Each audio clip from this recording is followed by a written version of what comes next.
is working very powerfully during the worship service. And so kamahanan kayo kayo na nagpamuhat o naglihok ang atong Ginoong Jesucristo dinhi sa ato ang pagsimba. Today we are sharing the gospel about I am the vine, you are the branches, Jesus messages. O karon adlaw atong pagkahisgutan kini nagauluhan nga ako mao ang punuan sa paras ug kamo ang mga sanga nag-ingon si Jesus. Reading Bible, John chapter 15 verse 1 to 8. Atong ablihan ng mga Biblia diya sa Juan kapitulo 15 1 hangtod 8. Juan kapitulo 15 1 hangtod 8. We read it together, all together. Ako ang matuod ng punuan sa paras, o ang akong amahan o ang likha-likha. Gusto niya ang talang kong sanga na dili mamunga, o kulungan niya ang talang sanga na mamunga o kini mahinlo o mamungang dagay. Nahinlo na kamo pinaagi sa mga bulong na ako gisulti kaninyo. Pabilin kamo kanako o ako magpabilin kaninyo. Dili kamo makabunga gawas ko magpabilin kamo kanako. Sa mga kasanga dili makabunga gawas ko magpabilin kini sa punuan. Ako ang punuan sa paras o kamo ang mga sanga. Ang magpabilin kanako o diya kaniya mamungang daghan kay kung wala ako wala kamoy maghimo. At dili magpabilin kanako may sama sa usa ka sa ilakay o malaya. Mamunitod kini o tampong sa kalayo o masulod. Kung magpabilin kamo kanako ang bulong magpabilin kaninyo makapangal kamo bisan unsa o kadawat ninyo kini sa inyong pagpamungag daghan kapasidugan ang akong amahan o sa ingon niini kamo mahimong akong mga tinunan. This is my Father's glory that you bear much fruit, showing yourself to be my disciples. Amen.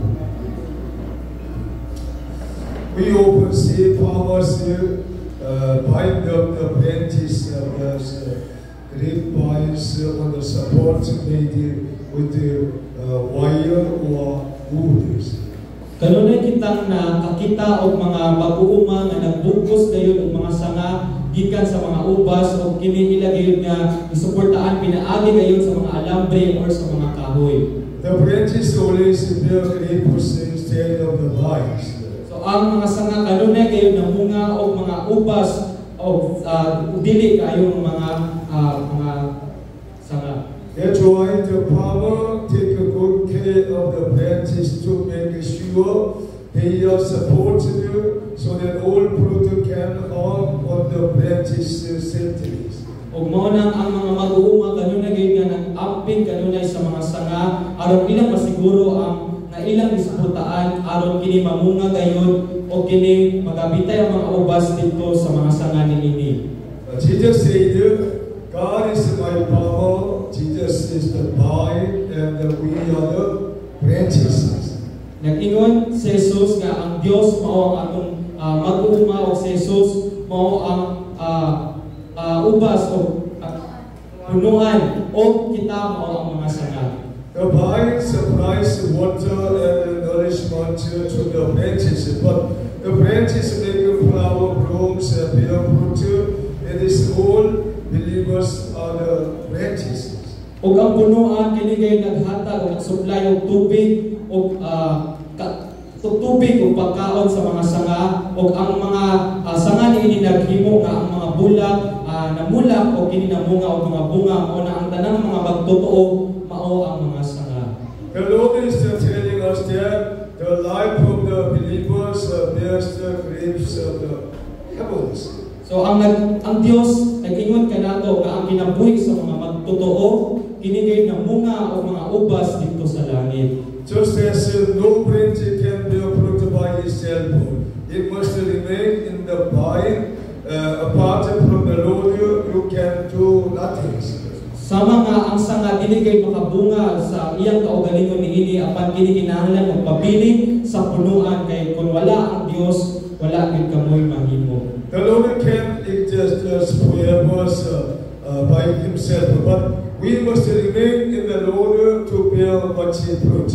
Ang atong Dios kay siya buhi din sa iyang kaugalingon hangtod sa kaaturan sa iyang kaugalingon lamang apan kita kinahanglan magpabilin diha sa Dios aron kita makabunga. Firstly, what should we branch to it wanted to remain in the body? Ang pinakauna mo nga unsa man sa nga pagbuhat aron siya makapabilin sa punuan. The Bible says that Jesus is the vine, we are the branches. Ingon si Jesus mao ang punuan o kita ang mga sanga.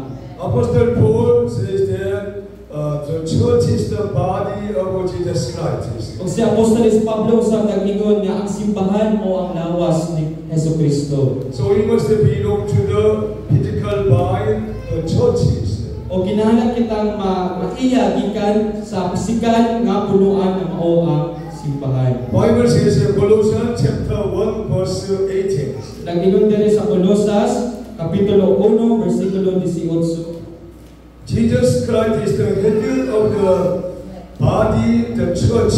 He is the siya ang ulo sa iglesia nga mao ang iyang lawas. Siya ang sinugdan, siya ang unang mibanyaw sa Dios gikan sa mga patay aron siya ang maguna sa tanang mga butang. Amen.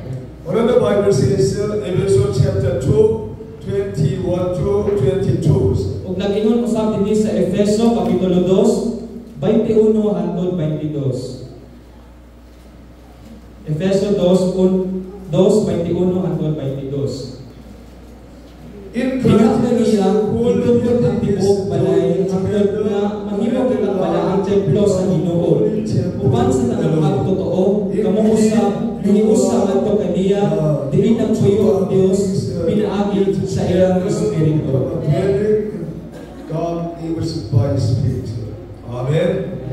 Almighty God lives in us through His Spirit. Ang lambing gaman ng Dios nagpuyo nganhi kanato pinaagi sa iyang Espiritu. God made us the temple of the Lord. Ang Dios nagbuhat kanato nga templo sa Dios. God wanted to dwell in us. Ang Dios gusto gayud nga magpuyo nganhi kanato. So, through understanding Bible, how God can dwell in us very well.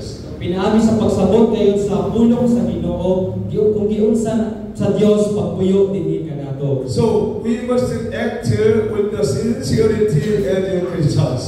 So kinahanglan kitang magpamuhat na adunay tinud-anay nga mga Kristohano. We must absolutely obedience to God Almighty. Kinahanglan kita nga higpit nga motuo diha sa atong labing gaman ng Dios. Bible says in 2 Corinthians chapter 10 verse 5. O diha sa ikaduhang Korinto kapitulo 10 5.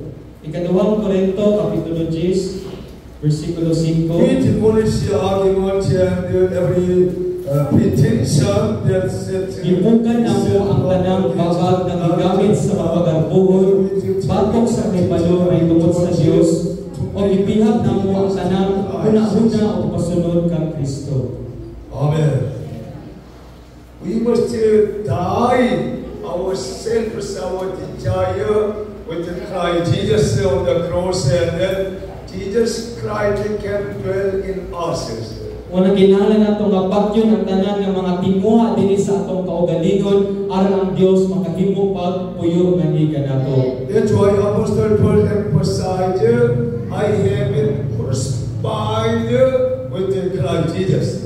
Mao nang si Apostoles Pablo kanunay nga nag-ingon nga ako gilansang na kauban ni Ginoong Jesucristo. Which means we must commit our way to the Lord Jesus Christ. Ang buot pasabot nga kinahanglan natong itugyan ang tanan natong mga paagi diha kang Ginoong Jesucristo. And Jesus Christ can working through us. Og aron ang si Ginoong Jesucristo makapamuhat nganhi kanato. Bible says in 1 Peter chapter 1 verse 2. Og dagingon dinhi sa unang Pedro kapitulo 1:2. Unang Pedro 1:2. Who have been gipili ka chosen according to the knowledge of the God the Father. Sumala sa tuyo sa Dios na Amahan, himong balang katawan, pinagi sa Espiritu ang pagmasinugsalig kamo kang Jesucristo mahimluhan sa iyong dugo, mainyong ta grasya ang pagkidayet sa Dios.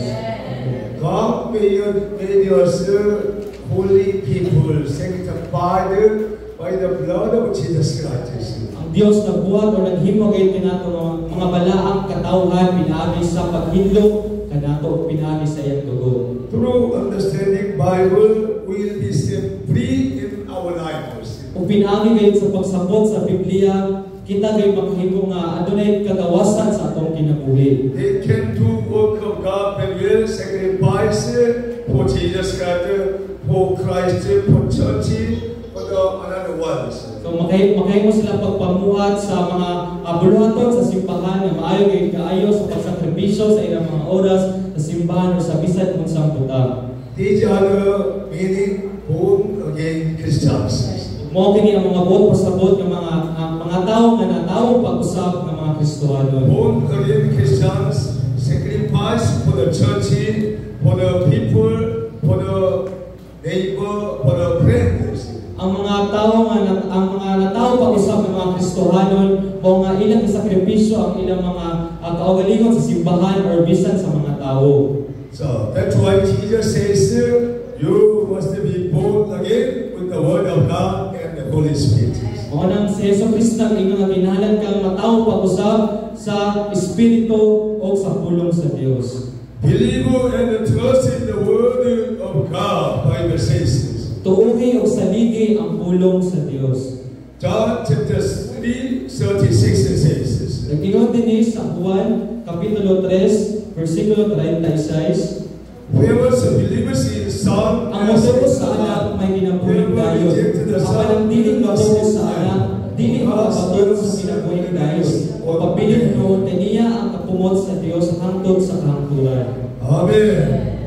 One of the Bible says, Hebrew chapter 11 verse 6 says. Nag-ingon usab din sa Hebreo kapitulo 11 versikulo 6. Hebreo 11:6. Without the presence of sa Dios, dili pinagi sa pagtuo. Kaya motubo sa Dios, pinagyan din motubo. Kung atunay Dios, garantihan niya ang nangita kaniya. Amen. We must believe God is the living God. God can check our own condition and our heart and ways. Inalan natong tuuhan nga atong Dios buhit nga Dios at siya kanunay nga naglantaw sa atong mga kinabuhi kasing-kasing. So we must seek God Almighty from the whole heartedly. Manangkilanan natong pangitaon ang Dios sa tibok kay natong kasing-kasing. Through worship service, we can seek God Almighty very well. Pinaagi ani ato magsimba karon kita makahimo pagpangita sa Dios pag-ayo. Proverbs chapter 16 verse 20 says. Nag-ingon diha sa Panultihon kapitulo 16, 20. Panultihon kapitulo 16 versikulo 20. Whoever gives magkuni ang itudlo kanimo og pagpanampusog ka, salig sa Ginoo og magmalipayon ka. Amen. We must be carefully listen to the message of God, and then they will practice, they will be blessings. Managinalan kitang magmabinantayin o ginalan kita mutuhor or madumog madumog ang pulong sa Dios sa klaro gayon kaayo aron kita gayon makahimo gayon pamuhat niini. A life of service to one another is necessary. Ug ang kinabuhi nga adunay serbisyo sa ubang katawan or sa uban ay importante gayon kaayo. Hebrew chapter 12:28 says. Balik na din sa Hebreo kapitulo 12 versikulo 28. Hebreo 12:28. Therefore, since we are receiving the kingdom that cannot be shaken, let us be thankful and worship God. Magpasalamat kita kay natawag man kita o ginarian na dili kayo matay o magpapasalamaton kita o simbahon ka ang Dios sa paagi nga makapahingoon kaniya uban ang pagtahod o kahadlok. Amen. This is important. We must worship to God, reverent and also worship to our God Almighty. O kini importante gayud kaayo ang kita magpasalamaton o simbahon nato ang Dios. Bible says in Psalm 103 verses 17. Og nag-ingon na usab dinhi sa Salmo kapitulo 103 versikulo 17. Salmo 103, 17.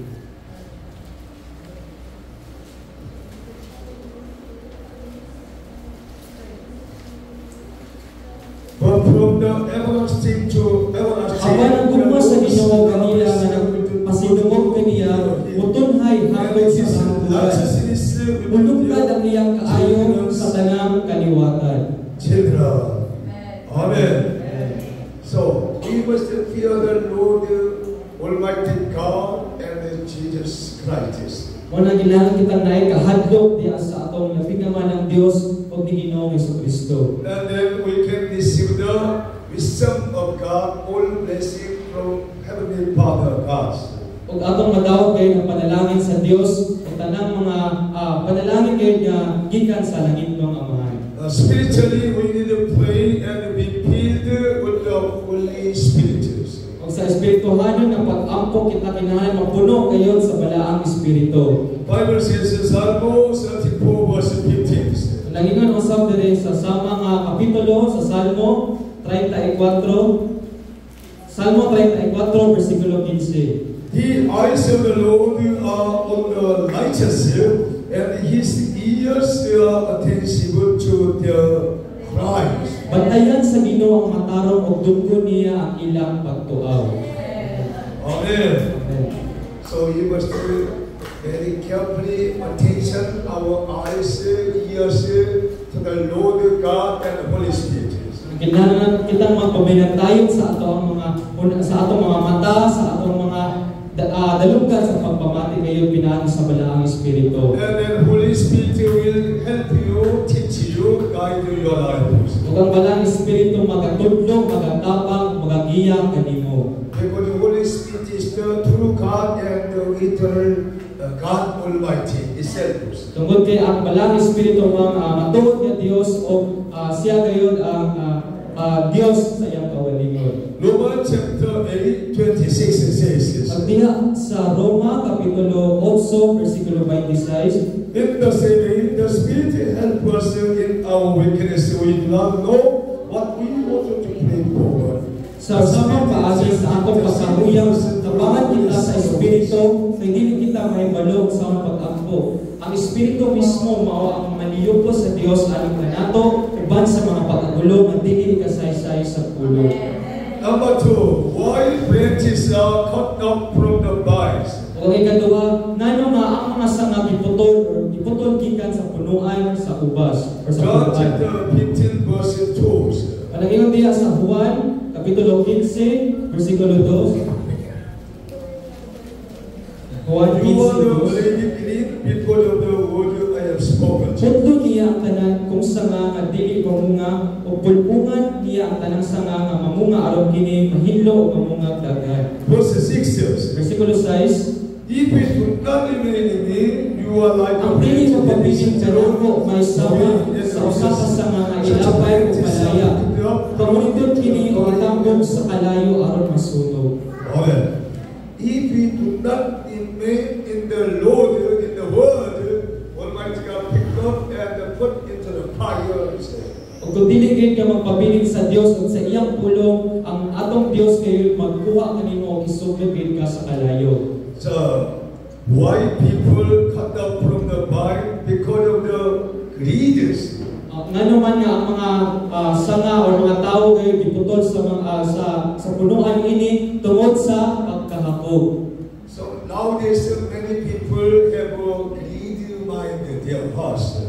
Karon mga panahon daghan naging mga tao ang adunay kahakog sa ilang kasing-kasing o una-una. Because the people follow the pattern of this water, not Bibles. Tungod kay ang mga tao nagtuman o nagsubay man ang ilang pamuhatag din sa kalibutan o dili dinhi sa Biblia o sa pulong. Bible says in James chapter 1 verse 15. Ang nag-ingon dinhi sa Santiago 1 versikulo 15. Then after desires conceived, it gives birth to sin, and the sin, when it is full grown, unya ang iyang daotang tingwa manampon og mga o sala og hinihingkod na sa sala magdala kini kamatayon. We must cut off immediately when we have sin and greed in our heart. We must immediately take away. Mga ginala natong putlon or ginala natong tangtangon kung makabuhat kita og sala or ang ato gid kini nga wala or tangtangon. Colossians chapter 3, 5-6 says. Alagingan usab diri sa Colosas kapitulo 3, 5 hangtod 6. Colosas 3, 5 hangtod 6. Busa patyan ninyo ang mga kaibog nga kalibutanon nga anaa kaninyo sama sa salawayong pagpakihilawas, kalawayan, kaulag, daotang kailibgon o kahambog nga mo'y usa ka paagi sa pagsimbag Dios. Kay moabot ang kapumot sa Dios ngadto sa mga tawo nga magbuhat ining mga butanga. So we must killing the old evil desire and greed inside us. Una kinahanglan tong pakyon ang tanan ng mga daotang mga tinguha ug ang pagkahakog nga anaa sa sulod dinhi kanato. Why people cut up from the vine from the Jesus Christ because of the pride? Ngano man usab nga ang mga tawo nagitangtang gayud sa gikan sa punuan sa Dios tungod sa ilang pagkagarbo. Bible says Isaiah chapter 13 verse 11. Ang ingon dinhi sa Isaiah kapitulo 13 versikulo 11. Isaiah 13:11. Silutan ko ang kalibutan tungod sa kadautan niini. Ingon man ang mga dautan tungod sa ilang kalapasan.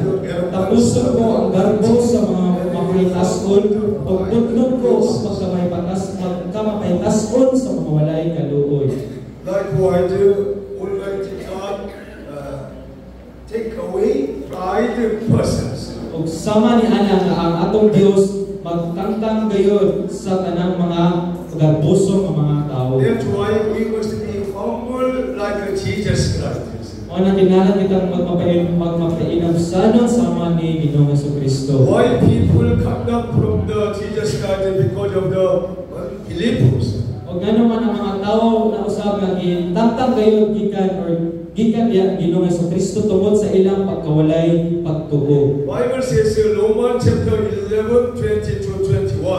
O nangingon diya sa Roma kapitulo 11, 20 hangtod 21. Roma 11:20 hangtod 21. Tinuod ka na, gibutol sila tungod kay wala man sila mutuo. Apan wala ka putla tungod sa imong pagtuo. Apan ayaw kini masigarbo, hinunong ang angay kang mahadlok. Kung wala kaloy ka sa Dios, tinuod dayon ng mga sanga, naguna-una ka ba nga iyak ang kaluyan? Amen. So we must be very humble in our hearts. Wala kinahanglan kita nga mahimong magmapainusanon sa ato ang kasing-kasing. Bible says in Hebrews chapter 4 verse 2. Nag-ingon diya sa Hebreo kapitulo 4 versikulo 2. Kay sama kanila nakadungog kita sa maayong balita, apan wala magpulos ang mensahe nga nadungog nila tungod kay wala man sila magtuo niini. No value to them because they did not saw the face of those who obeyed. Amen. Why people have no increase growing their base? They do not shine what they have. Ano mga tao wala kay ditubo ang ilang mga pagtuo. Tungod kay wala man nila wala nila ihatag or i-share sa uban ang ilang anaa kanila. This is important. Sharing the gospel, sharing the what we have, something, all matters, all material, money, sharing to each other is important. Pag mo kini importante kaayo nga atong ipaambit ang maayong balita, atong ipaambit ang mga anaa kanato sa uban or tanan nga adunay anaa kanato kinahanglan nato kining ipaambit sa matag usa. Why people come down from the Jesus Christ because of his obedience. So ngano pa kayo ang mga tao itangtang kayo sila or itangtang sila diha sa punuan ni Ginoong Jesucristo tungod sa ilang pagkadili matinumanon. Hebrews chapter 3, 18 to 19 says. Og diha usab sa Hebreo 3, 18 hangtod 19. Sa pagpanumpa sa Dios nga dili kayo sila makasulod sa yuta, di ihatag niya kanila ang kapahulayan kinsa may iyang ipasabot ang misukol kaniya busa nakita nato nga wala sila makasulod kay wala man sila motubo. Which means disobedient people cannot enter the kingdom of heaven. Og sama niya nga ang mga tawo nga dili matinumanon sa Dios, dili sila makasulod sa kinaharian sa langit. Every people want to enter the kingdom of heaven, but disobedient cannot enter theirs. Tanang tao gad gusto gay makasulod sa kinaharian sa langit, apan tungod sa ilang pagkadili matinumanon, dili sila makasulod niini. That's why we must be very careful to doing everything says. Kung naginaran din kitang magmabinantayon sa tanan na atong pagabuhaton. Bible says Revelation 21 verse 8. Naginon diya sa Gipadaya 21 versikulo 8. Gipadaya kapitulo 21 versikulo 8. Kapag ang mga kalawan, ang mga walang pagtuko, ang mga malaway, ang mga magsuno, ang mga maghilawason, ang mga salamangkero, ang mga nagsimbat mga Diyos-Diyos, huwag tanang bakakon, itakbo kayo sa linaw ng kalayo o kasopre ng o ang kaduhang kamatayo. So we must be careful about these scriptures. O ginala sa kita nga magbabinantayon, pinaagi ani nga mensahe o ulo. So do not follow the pattern of these words. Ayaw kayong sunda ang mga pamatasan or pamuhat aning kalibutan. Do not follow the pattern of this world fiesta and traditions. Ayaw kayong sunda ang mga pamatasan or mga tradisyon ni aning kalibutan ng mga fiesta or sa unsa pa. That tradition will lead to you destruction and chaos. Kana pinaagian ang tradisyon, ikaw ay mahimong malaglag ngadto sa impierno. So why people cut off from the Jesus God when there is no beautiful protest? O ngano pa man nga ang mga tawo giputol sila sa sanga or sa punuan sa sanga ni Ginoong Jesucristo tungod kay wala sila maayong mga bunga. Bible says in Matthew chapter 7, 18 to 23. Og nang ingon dinhi sa Mateo kapitulo 7 versikulo 18. Dili makabunga walay tulos na bunga ang punuan na walay sakit. Sa mga ang masakiton na punuan, dili makabunga ayong bunga. Down and thrown into the fire. Then their fruits will become like them. Verse 18 to 23. 18 to 23. Sa versikulo 19, ang matag punuan na dili mamunga ayong bunga, budlon o isugal sa kalayo. Busa ang ilang ninyo ang mga minit ng propeta pinagi sa ilang binuhatan. Dili ang tanan na nagtawag ka na o Ginoo kasulod sa iglesia sa langit. Dili ang kanto lamang nagdumag sa kabubukod sa akong kamahal na soa sa langit. Dihatong adlawan na niya ang medyo ka na Ginoo. Dili man nagsangayaman kami sa mensahe sa Diyos. Naghilinin sa mga yawa o naghimog dagat mga milagro pinagi sa ibungalan. Apan inan ko niya sila, wala akong makailangan ninyo, mga makasasala, mahawa kamo. As a Christians, we must be very careful. Worshipers, worship leader, all church leader, and members of church, very careful about these words. Isip mga Kristohanon o bisan mga pangulo sa simbahan, mga worship team o mga worship mga pangulo o mga membro sa tipok ani nga simbahan, inanan kita nga magbinantayon. As a Christians, we must bear the much fruit of the Holy Spirit. O isip mga Kristohanon, inanan kita makabunga o maayong mga bunga sa balaang Espiritu. Bible says that the angel Lucifer, Adam and Eve, and the Israelites, the land of the Canaan, were all driven out and destroyed for the sake anghel nga si Lucifer, si Adan o si Eva, ang mga Israelita o ang yuta sa Kanaan, sila gayon gibukan o nangalaglag sa sama nga rason. They were chosen people, very important person, but Almighty God driven out and destroyed them because of they did not obey the word of God. So sila ang mga tao, importante kaayo sila mga pinili ng mga katawan sa Dios, apan gilaglag sila sa Ginoo tungod sa ilang ang mga pagkadautan o pagkadili matinumano. Number 3, when the branches remain attached to the vines. O ang ikatulo mo nga kung ang sanga magpabilin sa punuan. In other words, if you rely on the Lord's word and practice it, you will bear much fruits. Kung sa samang pulong, kung kita kayo magsalig sa pulong sa Dios o magpapamuhat niini, kita makabunga kayo ng mga maayong bunga. The Lord will sustain you. John chapter 10 verse 28 says. Ang Dios kayo maghatag kayo kanato maghatag kanato dinhi sa Juan 10:28. I give them eternal life. They shall never perish.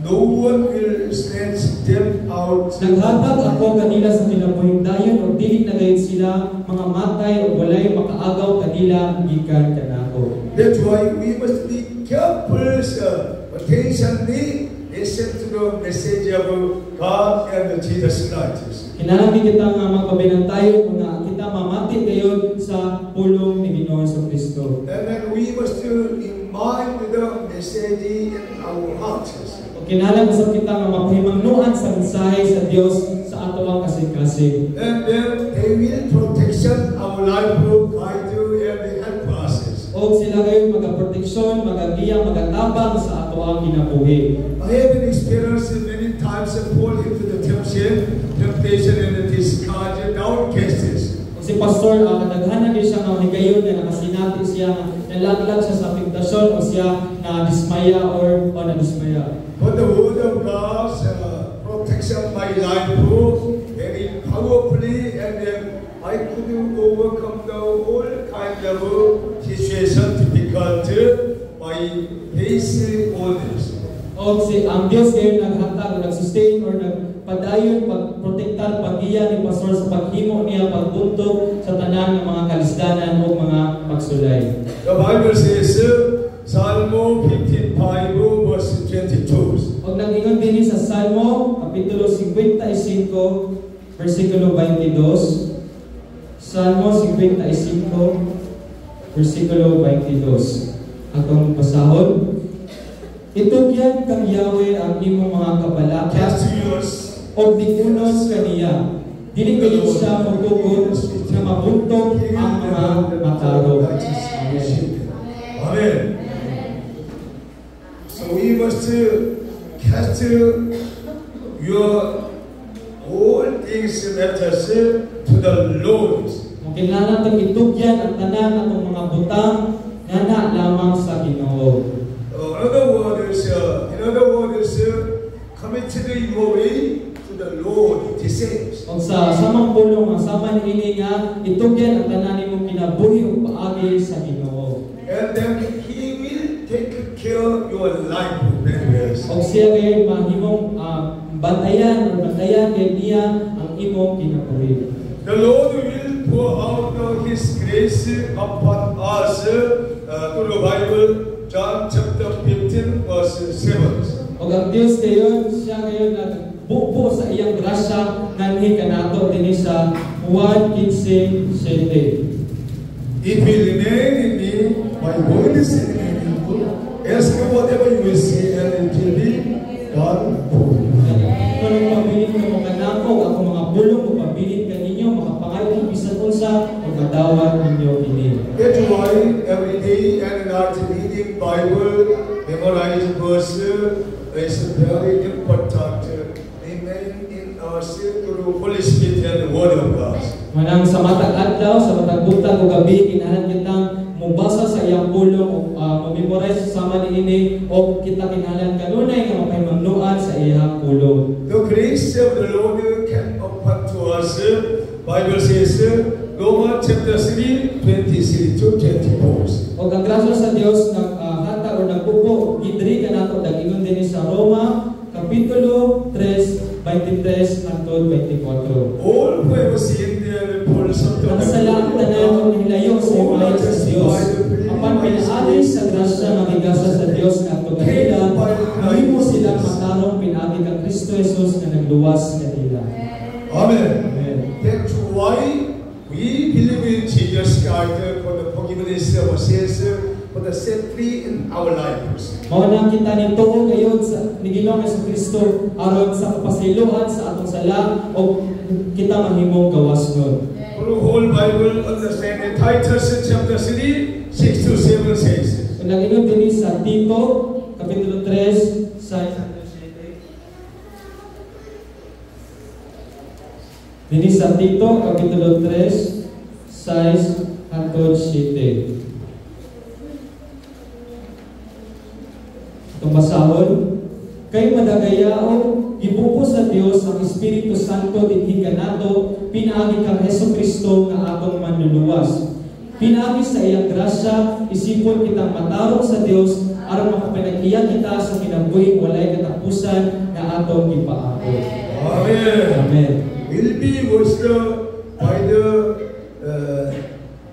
Spirit of God renewing our old matters. O kita kay mahimong mahinluan ang mahugasan pinaagi sa pagpabago sa Espiritu sa Dios nga ni kanato. And then will be divorced by the Holy Spirit of God. O kita mahimong matawag pag-usab pinaagi sa balaang Espiritu sa Dios. That's why Holy Spirit is very important in our Christian lives. O na ang balang Espiritu importante gayud kaayo sa ato ang Kristohanong kinabuhi. Jesus emphasized everyone must receive the Holy Spirit. O kanunay gayud nag-ingon si Ginoong Jesucristo nga kitang tanan kinahanglan makadawat sa balaang Espiritu. And the Apostle Paul emphasized you must be full of the Holy Spirit. O kanunay usab nag-ingon si Apostoles Pablo nga kita kinahanglan nga mapuno sa balaang Espiritu. Bible says 2 Corinthians chapter 8 verse 9 says. O nag-ingon usab dinhi sa ikaduhang Korinto kapitulo 8 bersikulo 9. Ikaduhang Korinto kapitulo 8 9. For you kay kasayon kamo sa grasya sa atong Ginoong Jesucristo. Bisan siya dato, nagpakakabos siya tungod kaninyo aron madatot kamo pinaagi sa iyang kakabos. Amen. This is the reason why Jesus died on the cross to make us the very rich, blessed peoples. Ug mao kini ang rason kayo nga si Jesucristo nagpakamatay dito sa cross aron kita mahimong mga dato or kita mahimong mga panalaginan. I was a very pitiful and a poor person before met Jesus Christ. Sa wala pa na ibalaga ni Pastor sa Jesucristo siya makaluluoy gayud kaayo o pobre gayud kaayo nga pagkatao. After I was met Jesus Christ individually, I was changing my life to all condition, become rich and blessings. O human nga iya na gay nakaplagan sa Jesucristo sa iyang kinabuhi, siya karon nahimo na dato o bisan sa iyang ipadalanginan pag-ayo sa Ginoo. The word of God fulfilled through our missions. Ang pulong sa Dios nagtuman gayon pinaagi sa atong mga misyon. The Lord will make you bear much fruits. O ang Dios maghimo kanimo nga magpabungahon o mga bunga. That's why the Bible says in John chapter 15 verse 1. Mo nag-ingon sa dinhi balik sa Juan 15 bersikulo 1, ako ang matuod sa paras. Pag ang akong amahan mao ang tig-atiman.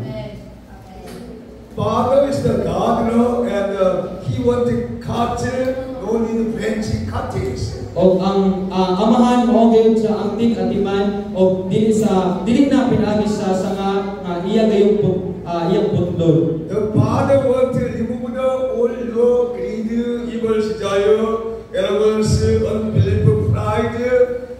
Father want to remove from your heart. Ang amahan gayud gusto nga tantangan or putlod ang tanan nga naay pagkahago, mga pagka-arugante o pagkabuso sa inyong mga kasing-kasing. 와이바르 같은 너 니드 브랜치 보배우는 문치 프로츠 through your eyes. O gano'n nga ang mga kinalan nga iya nga buklod ang wala yung mga sanga o kinalan ang mga sanga nga dili kayo mangunga. That's why you and I we must arrange our lifestyle, cutting don't need the things, cutting take up to build much fruit and become a disciple of Jesus Christ. Kung wala nga sama sa atong kinabuhi, kinahalan itong putlon o tangtangon ang mga butang nga dili na kinahanglan sa atong kinabuhi ang kita makahimo pag mabungahon pag-ayo sa isip mga Kristohano. John chapter 15 verse 8 says, o sa mga kapitulo o diha sa versikulo 8, this is my Father's glory that you bear much fruit. Sa inyong pagpamumulan, sa pasidunggan ang among amahan, o sa inyong niinig mo, mahimong akong mga tinunan. Amen. I have a conclusion message today. The Bible of Jesus Christ does not need any help when it is on its own. O kita yung mga panapos nga pa mensahe nga ang punuan ni Ginoong Jesucristo dili na kinahanglan og tabang o kini nagbuhi lamang sa iyang kaugalingon. So we must always remain in the Bible of Jesus Christ. Kung mo kinahanglan kita nga kanunay magpabilin sa punuan ni Ginoong Jesucristo. Otherwise, we'll wither and dies. Kung dili nato buhaton kitang tanan gayon malaya o mamatay. Therefore, we must obey and believe, serve and rely on the Lord. Kung busa kinahanglan kitang mutuman, mutuo, mo alagan o magsalig diya sa ato ang Dios. Then the Lord Jesus God will help us pour out His grace upon us, make us bear much fruits. O ang Dios magtabang kay nato kanatong tanan o magbubo sa iyang grasya nga higanato o kita aron mahimo magbabungahon sa maayong mga bunga. We pray, Father God, we thank you so much for giving us the message, John chapter 15, 1 to 8.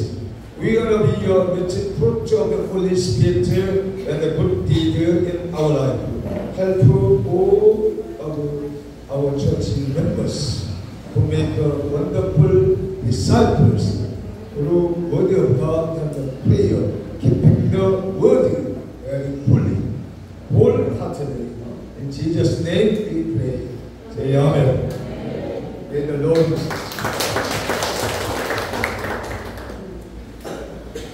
Will you stand up?